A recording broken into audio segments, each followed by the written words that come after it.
And we have returned, folks. This is the Ryan Show FM. Handle Life Story, a song much deeper than just basketball. Dribble2Much with us here in studio right now, as well as GVE Michael Howard, music curator, producer, all that good stuff. Guys, it's good to have you here. Let's go. Thank you for having us, man. Definitely appreciate the opportunity. Your show's amazing. The platform is crazy. You know what I'm saying? We're up here with Dave Hamptons. You know what I'm saying? That's it. Dave Hamptons. I love that. Dave Hamptons. Lamping in the Hamptons. That's it. What we do out here. So that being said, let's get a little bit more to the origin story. I'm sure the people out there would like to know a little bit more about the come up, where you went to school, what it was like growing up in Palm Beach, all that good stuff. How would you describe your upbringing in Palm Beach?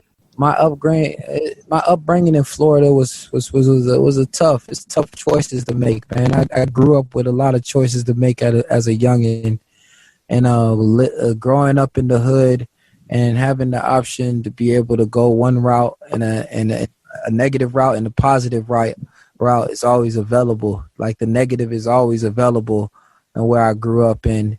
The people that you see before you that grow up and they don't make it past 19 or 20.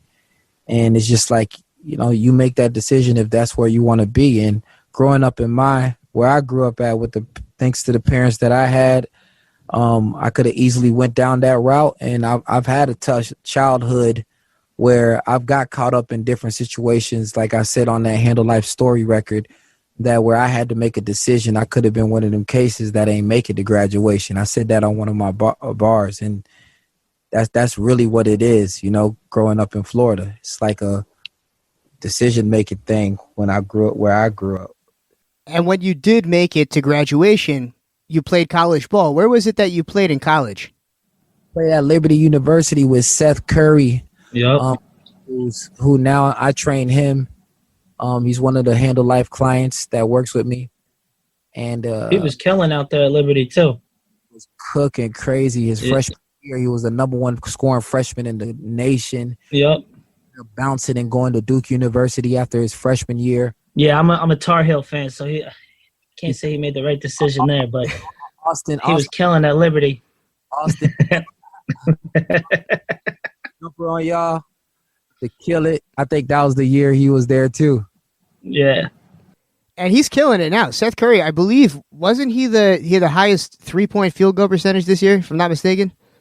Yeah, man. Seth is he's always been slept on ever since high school, even during college, man. They kind of slept on him, and he's a humble kid, a humble guy that just kills you with silence, He just kills you. He's very efficient, and he kills you. He'll have 30 and you won't even know it.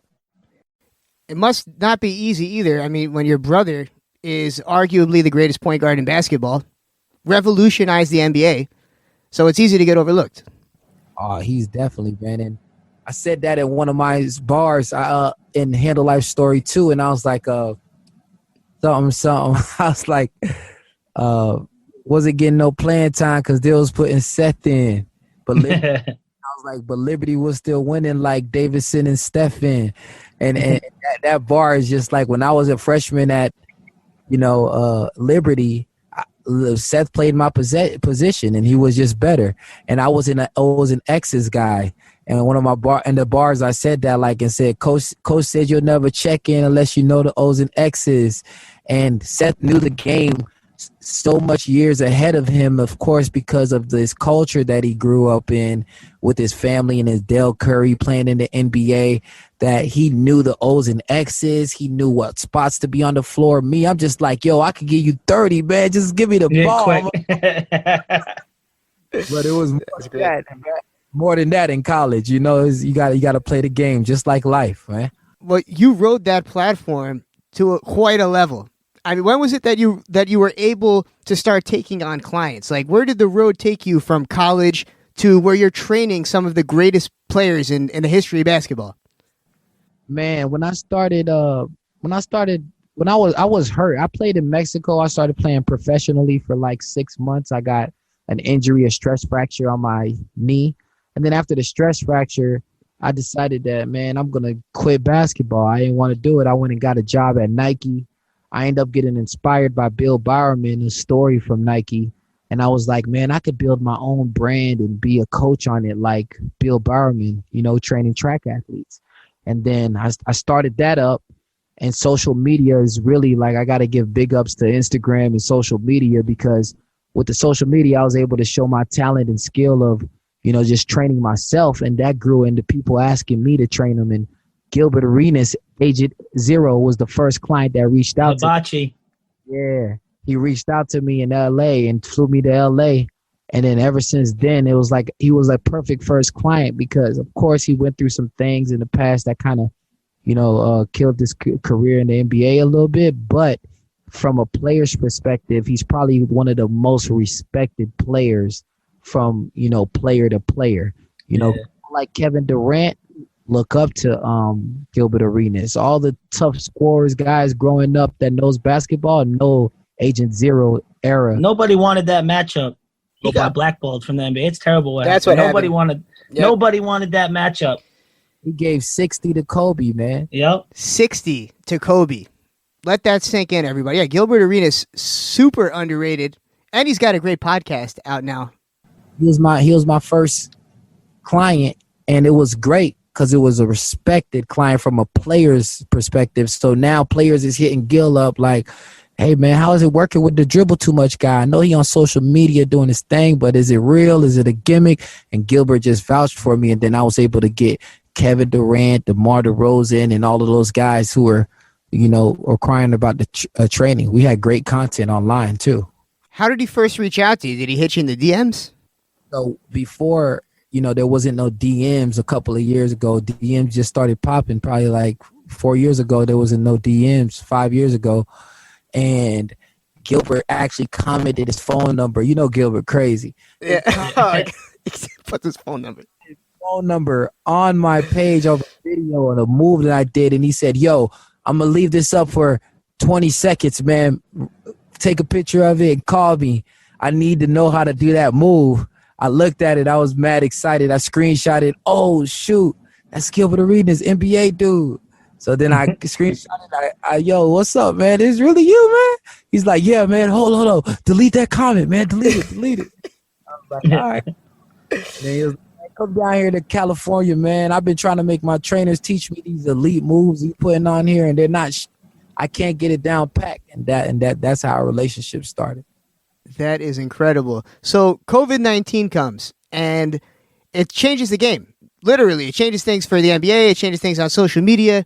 How did you cope with the onset of COVID-19? Did it affect you positively, negatively, or somewhere in between? Everybody got hit with COVID-19. The first time around, it was just me, just more of a confused situation where I didn't know what really was going on. I didn't know, how to deal with it. So I just kind of sat back, gained 20 to 30 pounds like everybody else. First time. Love that life. Not having to travel, not having to work, first time in my life. And I just sat back at the first time, and it affected me because my business is like peer to peer, person to person, kid to kid. And, that got taken away from my business, but then it made me get stronger in other areas that I needed time to build, as far as online training and developing different products that I can give to my customers or my fans to use to better their basketball skills. So, it got its hit in the beginning, and then I made that adjustment, to start switching to online training. And I ended up building an application called Handle Life Training that's doing well right now. Okay. Also developing a heavy ball that the NBA guys were using. The heavy ball. I've seen that. Yeah, so sick. And your merch is fire. Really quick, let's because things are starting to are coming to an end. I want to be able to plug everything that you've got going on, including your website, because I saw some fire gear on there too. Saw the Batman, the Dribble2Much Batman logo, just fire. Yeah, man, we got some Handle Life shorts dropping soon, and the website is handlelife.com. You can go there to get online training. You can get strength and conditioning. You can get meal prep and healthy options for your meals, and you can get like it's just like a place where it's just sports environment where you can train, eat healthy, listen to music, and do everything you need to do as an athlete. Go follow Dribble2Much, follow GVE Mike, and really quick before we wrap things up, I hear you guys have a song that's coming out together in the new not the new 2K, but I guess the new Systems 2K when they release that. Yeah, the new generation. Mike, me and Mike worked on a record called Ones, and it's all about playing one-on-one, and getting buckets one-on-one. And we're working on a music video that's gonna be dope. It's gonna be like a cartoon kind of vibe, space aliens playing one-on-one against each other, and nice Monstars, like something like that, like animated music video. So I'm excited for that drop. It's dropping. It's pretty soon. It's called Ones. So there you have it. Something to look forward to. And we're gonna play a little bit more of your music as we wrap things up here tonight before we get into our next segment. So gentlemen, thanks for popping on. And hopefully when I'm rich, I'll be able to hire you so I can embarrass Hampton's Dave on the basketball court. It's been too many years of him. He needs a lot of work for that. He's going to need a lot of work for that. Yeah, anytime you guys have time in LA and want to pull up on me, we could make it a thing, man. Don't worry about it. Got you guys. Anytime. Appreciate you all, folks. This is the Ryan Show FM with the one and only master of the dribbling skills, Dribble2Much, and our dear friend and music curator, GVE Mike, a.k.a. Michael Howard. Folks, be sure to follow these guys and check out their work. Just fire content. And be sure to subscribe to that YouTube as well. And on that note, let's play some music. Folks, this is the Ryan Show FM, and we will be back. Honky Wonky, take it away. That shot gave me the idea that I could be better than what people think, and I can